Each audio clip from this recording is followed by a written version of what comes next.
Oke, baik. Assalamualaikum warahmatullahi wabarakatuh. Selamat pagi semuanya. Jadi hari ini kita masuk pada mata kuliah Statistika Bisnis. Nah, pada pertemuan pertama ini yang akan kita bahas adalah tentang dasar-dasar dari statistika bisnis. Nah, adapun di materi pertama hari ini kurang lebih ada 5 agenda. Yang pertama adalah tentang sejarah statistika. Yang kedua adalah tentang fungsi utama statistik. Ketiga adalah statistika deskriptif dalam bisnis. Keempat adalah praktek. Dan yang kelima adalah evaluasi. Nah, kita masuk pada sejarah statistika. Jadi sejarah statistika itu muncul pertama kali pada saat Mesir kuno, di mana statistika pada Mesir kuno ini digunakan untuk melacak pasokan makanan dan mengalokasikan sumber daya secara efektif. Misal contohnya, mereka menyimpan catatan biji-bijian yang disimpan di lumbung. Selain itu digunakan untuk melihat jumlah tanah yang diolah dan jumlah orang yang diberi makan. Nah, catatan-catatan ini digunakan untuk merencanakan masa kelangkaan dan mengalokasikan sumber daya secara efektif. Kemudian muncul pada masa Cina kuno. Nah, pada masa Cina kuno digunakan dalam pemerintahan negaranya. Contoh misalnya, pemerintah Kekaisaran Tiongkok melakukan perhitungan sensus rutin untuk melacak populasi dan mengalokasikan sumber daya seperti makanan dan pakaian. Nah, kemudian selanjutnya muncul juga pada saat Roma kuno. Pada saat Roma kuno, statistika digunakan untuk pengumpulan pajak dan pengelolaan militer. Misal contohnya, Kekaisaran Romawi melakukan sensus rutin untuk melacak populasi dan menilai kekayaan mereka untuk tujuan pajak. Nah, militer Romawi menggunakan statistika untuk melacak ukuran dan kekuatan pasukan mereka, serta untuk merencanakan kampanye militer dan mengalokasikan sumber dayanya. Nah, dari ketiga masa tersebut, sebenarnya tujuan awal statistika itu apa? Kurang lebih ada 4 tujuan dari statistika. Yang pertama adalah efektivitas pemerintahan. Yang kedua adalah pengaturan alokasi sumber daya alam. Ketiga adalah memantau pertumbuhan penduduk. Dan yang keempat adalah mengetahui kekuatan militer. Nah, jadi statistika itu sendiri itu apa?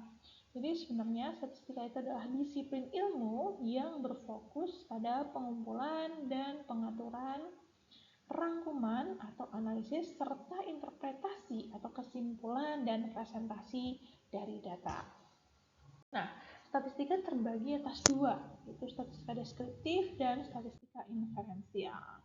Nah, ini adalah gambaran dari perkembangan statistika. Seiring berjalannya waktu, ilmu statistika pun ikut berevolusi. Yang awalnya digunakan untuk pendataan penduduk, kemudian berkembang menjadi grafik ilustrasi, selanjutnya menjadi analisis angka atau data, lanjut lagi menjadi statistika deskriptif, dan yang sekarang digunakan adalah masuk ke dalam statistika inferensial. Nah, di sini yang akan kita perdalam lagi adalah tentang statistika deskriptif. Jadi berhubungan dengan meringkas, mengatur, dan menyajikan data untuk membantu memahami data dan informasi tertentu. Selain itu adalah menganalisis data sederhana dan berjumlah relatif sedikit. Metode analisis pada umumnya menggunakan mean, median, dan mode. Nah, selanjutnya kita masuk dalam 2 fungsi utama dari statistika deskriptif. Yang pertama adalah visualisasi data, dan yang kedua adalah menganalisis data.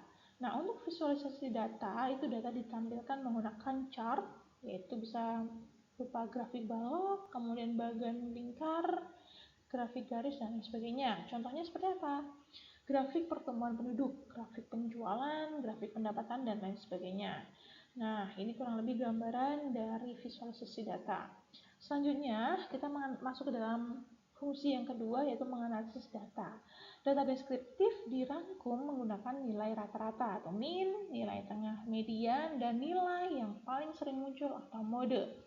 Kemudian ukuran variabilitasnya bisa menggunakan deviasi standar atau standar deviasi serta rentang. Nah, kemudian lanjut dalam analisis sederhana dalam statistika. Jadi mean itu apa, median apa, dan mode apa. Jadi mean itu adalah analisis untuk mengetahui nilai rata-rata dari suatu observasi. Contoh dari mean adalah ada angka 3, 5, 2, 3, dan 7. Nah, mean itu adalah rata-ratanya ya. Jadi semua ditambahkan lalu dibagi 5. 5 ini adalah jumlah dari variabel. Jadi totalnya adalah 20 per 5 sama dengan 4. Sementara median adalah nilai tengah, adalah analisis untuk mengetahui nilai yang berada di tengah dari suatu data. Nah, median adalah contohnya ada 3, 5, 2, 3, 7, maka diurutkan terlebih dahulu. 2, 3, 3, 5, 7, lalu diambil nilai tengahnya. Nilai tengahnya adalah 3. Sementara mode adalah modus atau analisis untuk melihat observasi yang paling sering muncul. Contohnya adalah 3, 5, 2, 3, 7, maka nilai yang sering muncul adalah angka 3. Nah, untuk mean median itu sama-sama untuk menentukan harga produk kalau dalam dunia bisnis ya. Kemudian bisa menentukan target pelanggan berdasarkan usia. Nah, khusus untuk mean hanya digunakan untuk data yang tidak memiliki kesenjangan. Sementara untuk median adalah penggunaannya hanya digunakan untuk data yang memiliki kesenjangan. Nah, sementara mode itu bisa digunakan untuk menentukan lokasi yang potensial dan menentukan gender atau karakter pelanggan tertentu. Nah, contoh nih, ada data tabulasi, lokasi, usia, penghasilan, dan gender. Dari data usia, tentukanlah produk atau jasa disesuaikan untuk usia berapa kira-kira. Nah, ini yang seperti usia. Bisa menggunakan mean, bisa menggunakan median, atau bisa juga menggunakan mode. Jika menggunakan mean atau rata-rata, maka diperoleh rata-rata produknya di pangsa pasarnya adalah usia 17,8 tahun. Sementara untuk median, itu rata-ratanya adalah nilai tengahnya adalah angka 23. Dan jika menggunakan mode, maka yang paling sering adalah angka 23. Nah, selanjutnya data dari penghasilan. Nah, produk atau jasa disesuaikan untuk penghasilan berapa? Untuk mean, masuk pada kategori penghasilan 1,8 juta. Untuk median masuk ke dalam kategori 2 juta. Dan untuk mode adalah 2 juta. Sementara untuk produk atau jasa disesuaikan untuk jenis kelamin apa kira-kira? Bisa menggunakan mean atau median? Oke. Di mana lokasi potensial untuk membuka cabang baru? Apakah bisa menggunakan mean dan median? Nah, kurang lebih ini adalah tugas kelompok. Nah, lakukan analisis berdasarkan data yang akan digunakan, baik mean, median, mode. Lakukan pengambilan keputusan berdasarkan hasil yang didapat dari 3 metode tersebut. Sertakan alasan kenapa memilih keputusan tersebut. Dan nomor 3, jelaskan hasil analisisnya. Nah, ini ada kelompok pertama, tentang coffee shop, kelompok kedua tentang counting store, kelompok ketiga tentang rental PS, kelompok keempat tentang fitness center. Oke, ini rangkumannya untuk materi hari ini. Oke, jadi kurang lebih berikut materi yang saya sampaikan. Mohon maaf bila ada salah-salah kata. Wassalamualaikum warahmatullahi wabarakatuh.